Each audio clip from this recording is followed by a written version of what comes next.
Martin was keeping some college kid on the side. Young, full of life. Martin had a stomach condition, but he'd still take a drink for the kid. My boy's a lightweight. I'll take that for him. Even when he was swamped with work, he'd let the kid sit next to him and play games on his phone. Getting your ass kicked again? Give me that. Martin was sure I'd stick with him forever. No strings attached, even if he got married, had kids, and messed around on the side. But he didn't know. I was about to fucking die. Later, Martin saw my bucket list for the last 2 months of my life. He went insane with jealousy. James, these were your last wishes? Why isn't a single one of them about me? It was the first time Martin forgot my birthday. The food on the table had been reheated I don't know how many times. The lights were off. For a second, it felt like I was a kid again. Back in that dark, damp old house, all alone while my dad was out at sea. Feels like my whole life has been about waiting. Waiting for Dad to come home. Now waiting for Martin. The clock on the wall ticked past 11. I gave myself an ultimatum. If Martin wasn't back by midnight, with no call or text, then screw it, I was done waiting. Midnight came and went. Then 1 o'clock. The bastard really wasn't coming back. The food on the table was cold. The sauces congealed into a greasy film. I grew up poor and can't stand to waste anything, so I ate it all. My stomach felt like it was going to explode, but my heart was still empty. I remembered the birthdays Martin and I used to spend together. We were broke back then. 2 poor kids celebrating in a cramped basement apartment, unable to afford even the cheapest little cake in the bakery window. In the end, we bought a plain dinner roll and stuck a candle in it from the corner store. And we made our wishes. I think that was the first time I'd ever seen Martin cry. Damn it, he swore. A rare thing for the usually calm and collected man he was. Why should you have to suffer like this with me? James. He always called me that, but I always thought it made me sound like some kind of pet. When I make it big, I'm gonna buy you all the most expensive, most beautiful birthday cakes in the world. I'll make up for every single birthday I owe you. A wave of nausea hit me. I leaned over the table and threw up. At the end, there was blood. A shocking, bright red in the trash can. It's nothing. Stomach cancer. A little blood is normal. I suddenly remembered the photos someone had sent me a few days ago. Martin, taking his new boyfriend out for his birthday. Knowing the kid had a sweet tooth, he'd filled a room with expensive cakes. Hundreds of them. Anything to make him happy. But today was my 29th birthday. No cake, no candle, no birthday wish. Just a stark white medical report on the table, silently pronouncing my death sentence. James Vance, male, 29 years old. Stomach cancer, terminal. I didn't sleep all night. I started packing my bags. You can really tell I grew up poor. I couldn't bear to part with anything. These Louis Vuitton shoes were the first thing Martin bought me with his first real bonus. Over $1,000, that was half a year's expenses for us back then. That watch was my birthday gift from 2 years ago, a custom-made piece. And, whatever. I sighed. I took all the valuable stuff. It's not like Martin would miss the money. I took the bank cards, too. As dawn was breaking, I was dragging my suitcase to the door when Martin came home. The man was now impeccably dressed, his demeanor composed, his emotions hidden. He glanced at the suitcase and immediately knew what I was up to. What's all this fuss about now? This wasn't my first time running away. Martin was a master of the silent treatment, but I didn't have the patience for it. Every argument felt like punching a pillow, and it would keep me up all night, furious. To force him to give in, I went through a phase of storming out. I never really left, of course. I'd just drag an empty suitcase around the neighborhood. Usually, by the time I finished a meal at KFC, Martin would find me. Martin had been drinking. The smell of alcohol was mixed with some unfamiliar men's cologne. Neither of us wore cologne. So how long are you running away for this time? Going to KFC again? Or maybe grabbing a couple of bubble teas? The sarcasm in his voice stung. I took a breath and told him, Martin, I'm breaking up with you. Breaking up? He scoffed. Then his tone shifted. James, don't you want to ask me about him? Martin's face was blank. You must know I'm keeping a kid on the side. His name is Alex. There's just something about him. A fire that reminds me of you at 20. I heard the click of a lighter behind me. Martin's voice drifted over, carrying a coldness that had grown with time. He's young, clingy, and gets jealous easily. And I'm the only man he's ever been with. Even though I was ready to let him go, that single moment still hurt. I knew what Martin was getting at. He'd always held it against me that I had been with another man. 3 years ago, Martin was a rising star in Los Angeles, but he was being squeezed from all sides. His company was on the verge of collapse. Without telling him, I went to see someone. At the dinner, the big shot brought 2 business partners. I drank with them until I was coughing up blood. But they'd put something in the drinks. That night. Anyway, after that night, Martin's company found its footing, got the backing it needed, and took off. Martin's status soared. He was a success, and I became the one stain on his perfect life. Snapping back to the present, I heard Martin's heavy tone. James, I have to do right by him. Fine, you do that. I threw my hands up, trying to look casual. I'll get out of your way. I grabbed my suitcase and walked out into the night without a second glance. Behind me, Martin's voice was flat. Maybe getting away will do you some good. Come back when you're done with your tantrum. James, we don't have a legal contract. I pay for everything. It's my business who I choose to support. You're right, I yelled back without turning around. You're free. Your whole family is free. Oh wait, I forgot. You're just like me, your whole family's dead. Serves you right, you lonely bastard. That fucking backstabber. The next morning, I knocked on an apartment door. A handsome, scruffy man with a 5 o'clock shadow stared at me for a long moment. James? He frantically tried to smooth down his bedhead and stepped aside. Get in here. What are you doing here? Cole. He was my best friend in college. Cole, Martin, and I were all roommates. Cole never seemed entirely straight. He even had a crush on Martin back in college. When Martin and I made it official, this guy cried himself to sleep. I told Cole everything, including the fact that I was sick. Fuck. His eyes were red as he slammed his fist on the table again and again. That bastard Martin. He shot up and headed straight for the kitchen. I'm gonna go kill him for you. I stopped him. Don't be an idiot, I said, grabbing his wrist. He was so worked up he nearly pulled me off my feet. It hurts. I wasn't being dramatic. It really hurt. The doctor said I didn't have long. But he didn't say it would hurt this damn much. What's wrong? Cole helped me up, completely flustered. His voice was already cracking. James, don't you fucking scare me. Where does it hurt? What do I do? What kind of cancer was it again? Your kidneys? Cole was a great guy in every way. Born and raised in the Midwest, nearly 6'3", loyal and kind-hearted. He just cried a little too easily. Otherwise, I never would have found out he had a crush on Martin back in the day. I remember asking him about it. He just froze for a long time, then his eyes got red, and he begged me to keep it a secret. Don't tell Martin. I promised, and I kept my mouth shut for all these years. Cole half carried me to the sofa. I took the warm water he handed me and drank a few sips. I'm okay now, Cole. I looked up at him. It was hard to ask for such a big favor.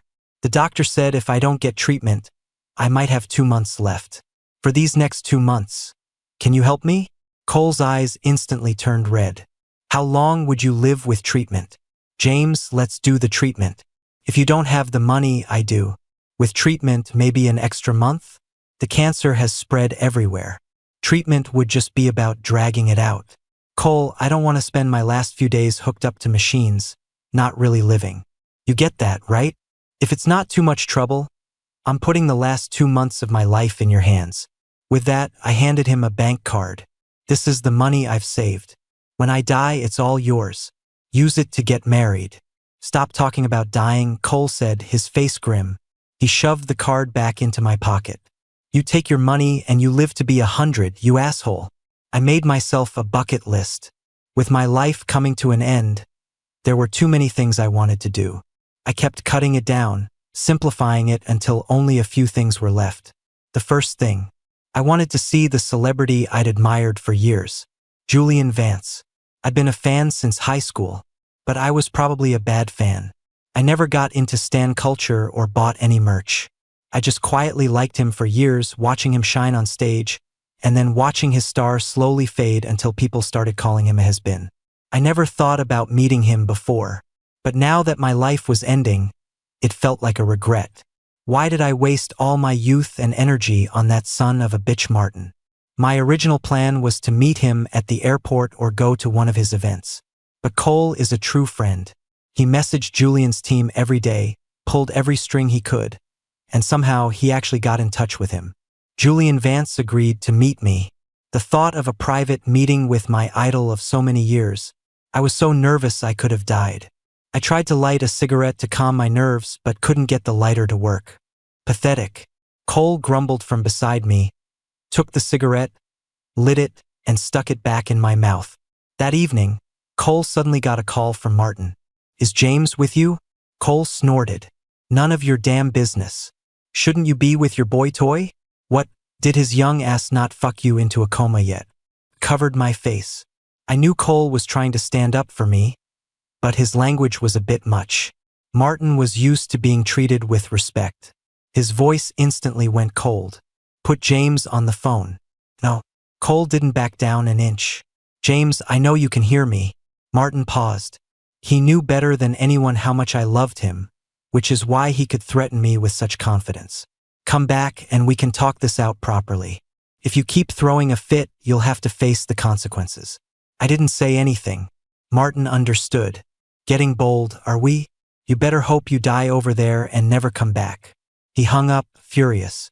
Cole started cursing next to me. What the fuck is wrong with him? Does he not know you don't say shit like that? Where's my knife? I'm gonna go kill him. I didn't know whether to laugh or cry. Honestly, hearing Martin say that, I didn't feel much of anything. After years of his coldness and cruelty, my heart had gone numb. Besides, I really was dying soon. When you're about to die, all you want is to live your remaining days in peace. Who has the energy to get tangled up in a rotten past? Before bed, I idly scrolled through my social feed. I saw that Martin, who almost never posted, had made an update. A 9-photo grid. 2 men standing shoulder to shoulder, looking close. The man in the tailored suit was poised and elegant. His usually sharp gaze softened for the camera. His entire body language screamed indulgence for the person next to him. The young man beside him had short, dark, tousled hair. He was fair-skinned and handsome, with gentle eyes that held a look of absolute possession. How could I not know? This was Martin's new boyfriend, sending me a message through his post. He was definitely young. I zoomed in on the picture, studying his face. I finally understood what Martin meant. He really did look like me when I was younger. Not that much younger, though, right? Maybe 10 years. But time waits for no one. I was about to close the app when Cole saw the photo and fired up again. "Fuck! That son of a bitch! Where's my knife?" I met Julian Vance. The idol I'd admired for over a decade was really standing in front of me. He was wearing a simple baseball jacket and a white t-shirt.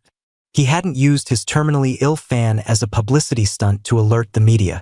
Instead, he'd taken a red-eye flight to my city to meet me privately.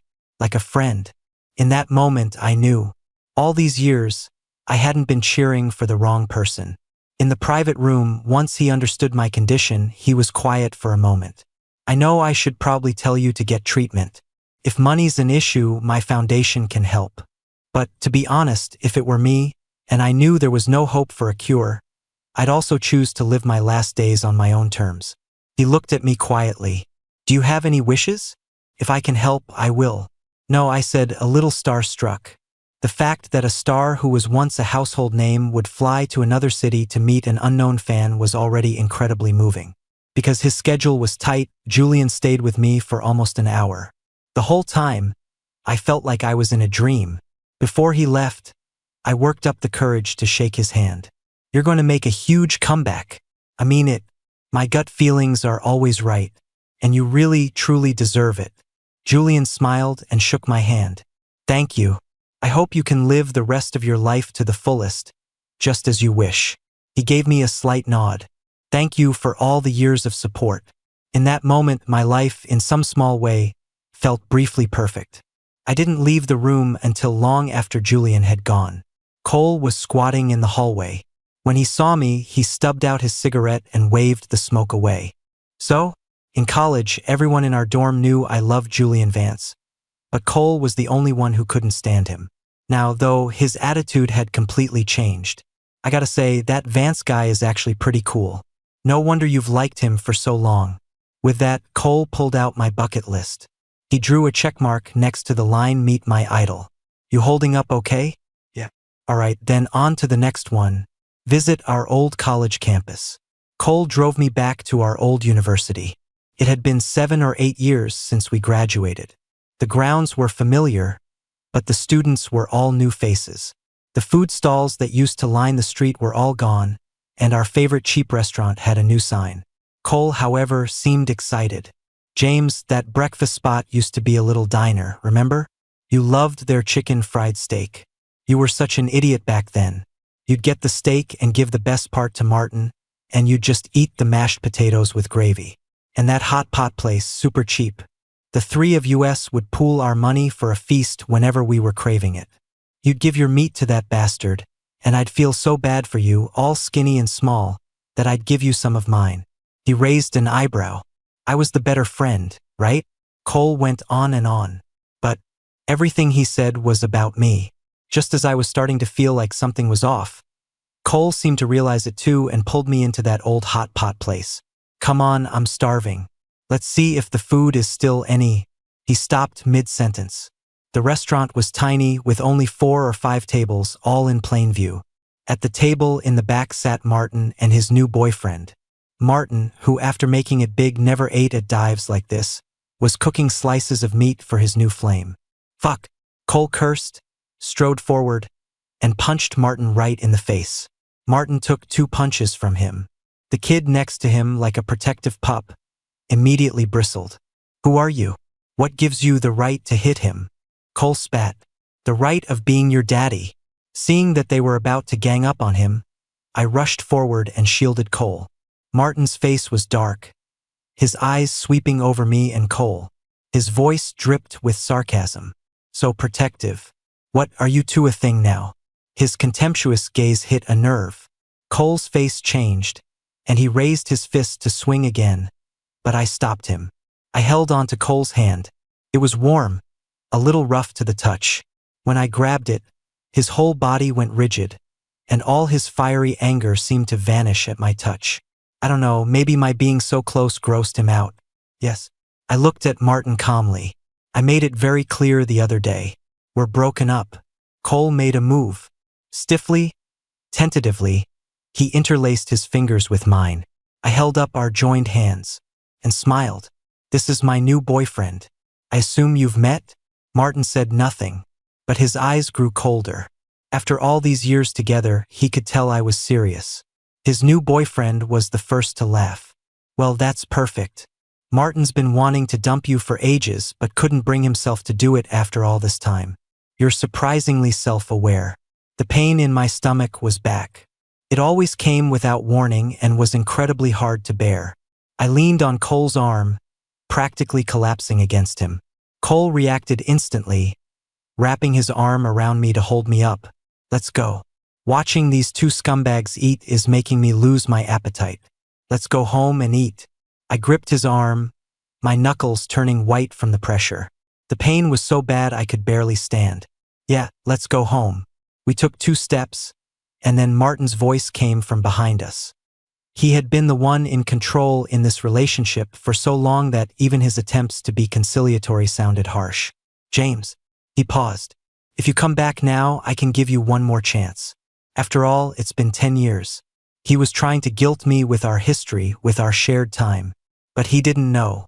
The most precious thing to me now was my own life, the 2 months I had left. Not him and not the past. I didn't turn back. I didn't answer. I just leaned on Cole and walked out of the restaurant. The moment Cole pushed the door open, I heard a sharp crash from behind us as something heavy hit the floor and shattered. Martin was smashing things. Martin ruined my wish to revisit my old school. I drew a heavy X next to that item on my list. Cole warmed up some milk and carefully handed it to me. Drink it while it's hot. Slowly. Thanks. He was still his usual rough self, replying casually, "You don't have to thank me for shit." Cole realized what he'd said and scratched his head, laughing sheepishly. "You know me, I'm just a little rough around the edges." It's nice. The milk was warm in my hands. It gave me a sense of settled calm. Martin was a cold person. He could go a whole day without saying more than a few words. Especially after he became successful.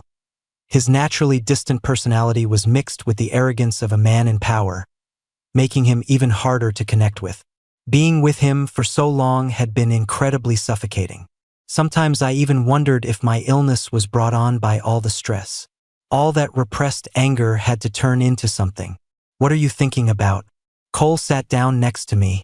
He was probably craving a cigarette. He fiddled with an unlit one for a while but never lit it. "Your milk's getting cold. Hurry up and drink it." "Okay." I took a couple of sips and looked up at him. "You never really liked Martin, did you?" Cole suddenly choked on his own spit. He coughed for a while before answering, a little unnaturally, "Who else would it have been? I was young and dumb back then. It's been years. I'm fully straight now, man. I've had like 8 girlfriends. Besides," his tone hardened at the mention of Martin. "Who knew that lowlife would turn out to be such a piece of shit? I must have been blind."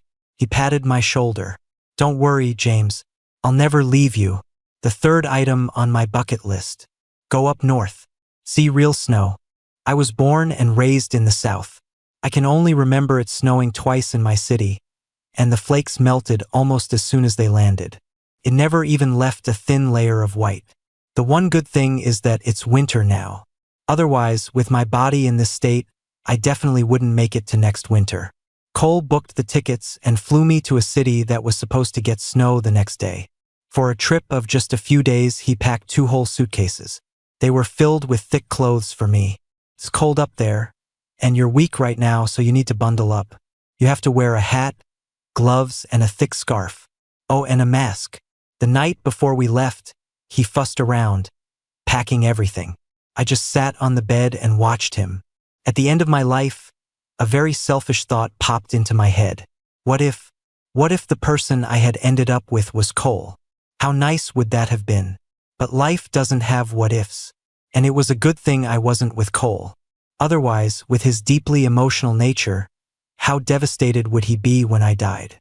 When we got off the plane, Cole wrapped me in a long, black down jacket, then took me to the airport bathroom to change into thicker clothes. To be honest, my body was already getting weak. The disease was eating away at me bit by bit all the time.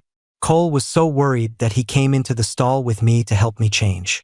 When he reached down to help me with my pants, I stopped him. "I can do it myself." Cole froze, his face turning bright red. I didn't have any other ideas. He turned his head away. "You do it.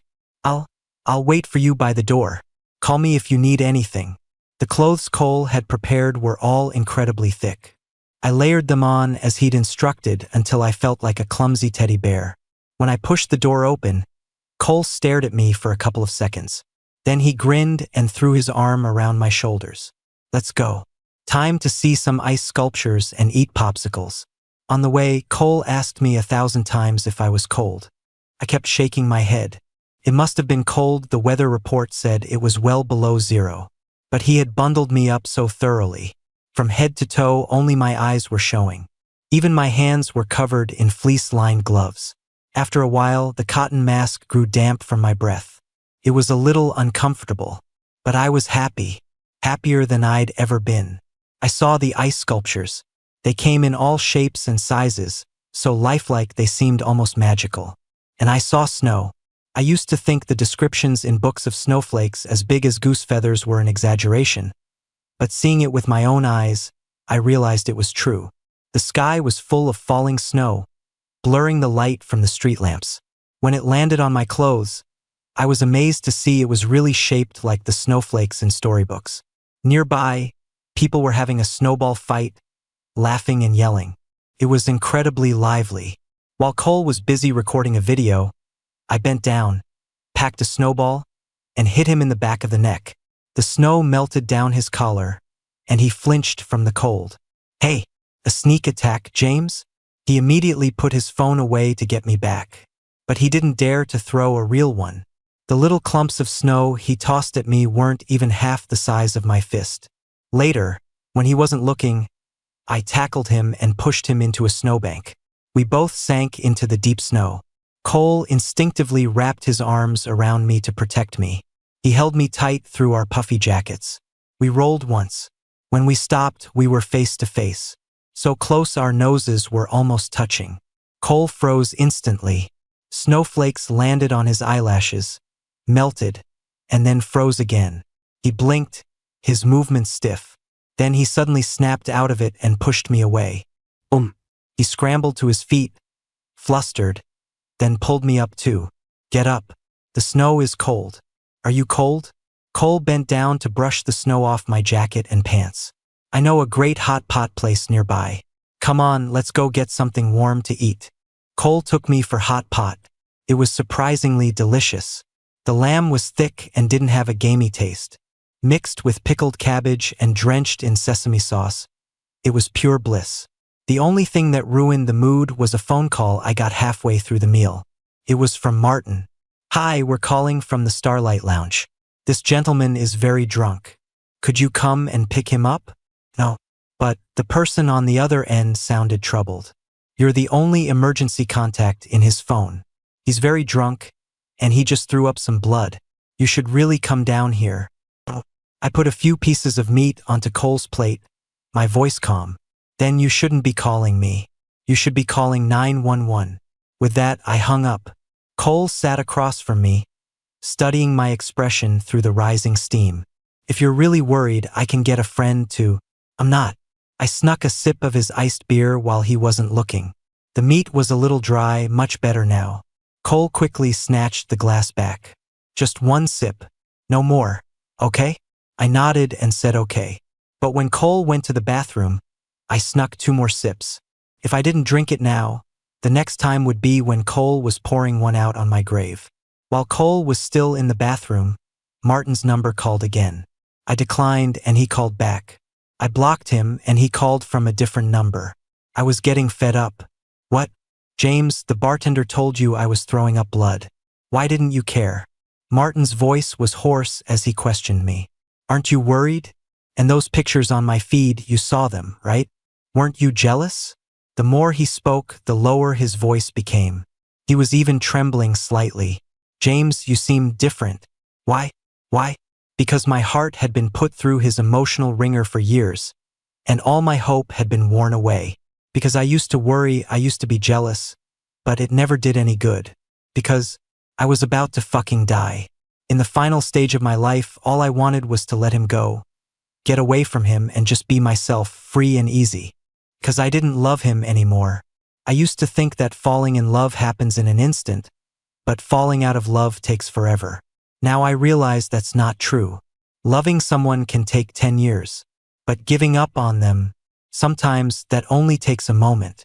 Perhaps stung by my silence, Martin suddenly became agitated. Who are you with? Cole? He had a crush on you in college. What good intentions could he possibly have for you now? James, if you're jealous of Alex, I can break it off with him. I'd rarely heard him say so much at once in all these years. I know you're just throwing a tantrum. You can't just end a 10-year relationship like that, he said, trying to coax me. You took all the gifts I gave you, right? And our photos. James, I know you don't really want to break up. Stop this, okay? Receiving this call from Martin, I was much calmer than I would have imagined. The photos are burned. As for the gifts, they were too expensive to throw away, so I sold them. Martin, this is the last time I'm ever taking your call. Whatever you've done, I prefer to end things amicably. I don't want to make it ugly. And don't send anyone else to test me. We're broken up.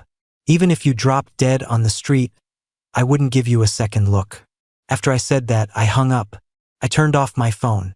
Then, after a moment's thought, I pulled out the SIM card and threw it away. I had a great time over the next few days. I saw the ice sculptures, ate hot pot, had barbecue, and saw the snow. On the way back, I drew a heavy checkmark next to this item on my list. Cole leaned over and asked me, "Why is the last item on your bucket list blank?" I smiled. Because it's a secret for now. Cole raised an eyebrow, his tone indulgent. Fine, fine. Keep your secret. When we got home, Cole was dragging a suitcase in each hand. He was dressed a little too warmly, and a layer of sweat beaded on his forehead. Seeing that his hands were full, I took a tissue and wiped his brow for him. I looked up and saw someone standing at our door. As the hallway light flickered on, Martin appeared. He had changed out of his suit and was wearing a dark casual outfit. I'd bought it for him last year. This was the first time I'd ever seen him wear it. James. He walked toward me. Cole instinctively stepped in front of me. Are you fucking stalking us? This is between me and James. It has nothing to do with you. Martin's gaze went past him, fixed on me. Can we talk? Please? I gave Alex a payout. We're done. James, he sighed. Honestly, I never wanted to break up with you. Didn't you notice how much Alex looked like you? So? I found it so ridiculous I had to ask. I'm not dead yet. Why do you need to find a replacement who looks like me? Because he's young?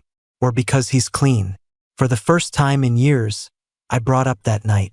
Because he's only ever been with you, right? Then what about me? You think I wanted what happened that night? Who the hell do you think I went to that dinner for? Martin, Alex isn't the first one you've found in the last few years. You think I don't know? You never say it, but in your heart you think I'm dirty.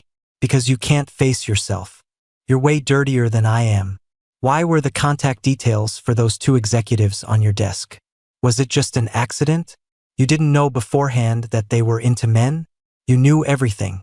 You knew I would go drink with them for you to get the deal, and you even predicted what would happen that night. But you didn't tell me, you didn't stop me. You hid in the shadows and watched it all happen, and then you couldn't accept it afterward. You couldn't face me, and you couldn't face yourself, so you just kept running away, right? The problem between us was never Alex. If it wasn't him, it would have been some other Chris or Matt. These were the pieces of the truth I had slowly put together over the years. Martin's face was ashen. He didn't deny it. With his mask torn away, he looked panicked for the first time, his eyes even turning red. James, let me explain. See? When I actually asked him to explain, he couldn't say a word. Because there was nothing to explain.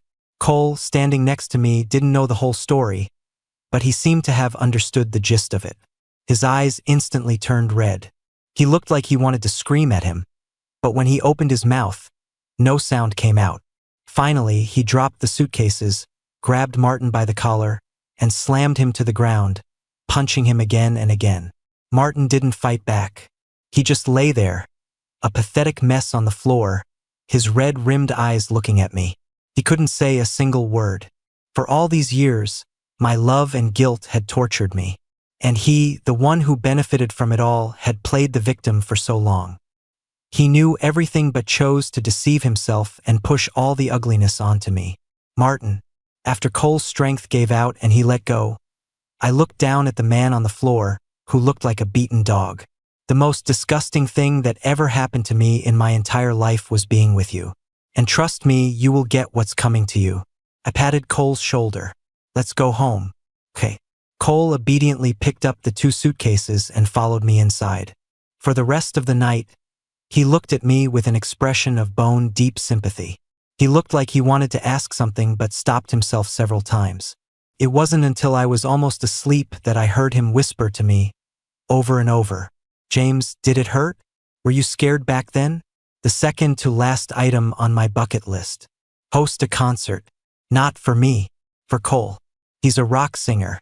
But due to the harsh realities of the business, he's not very famous. He's always dreamed of playing on a bigger stage but never had the chance. I had a lot of money from the things I'd sold.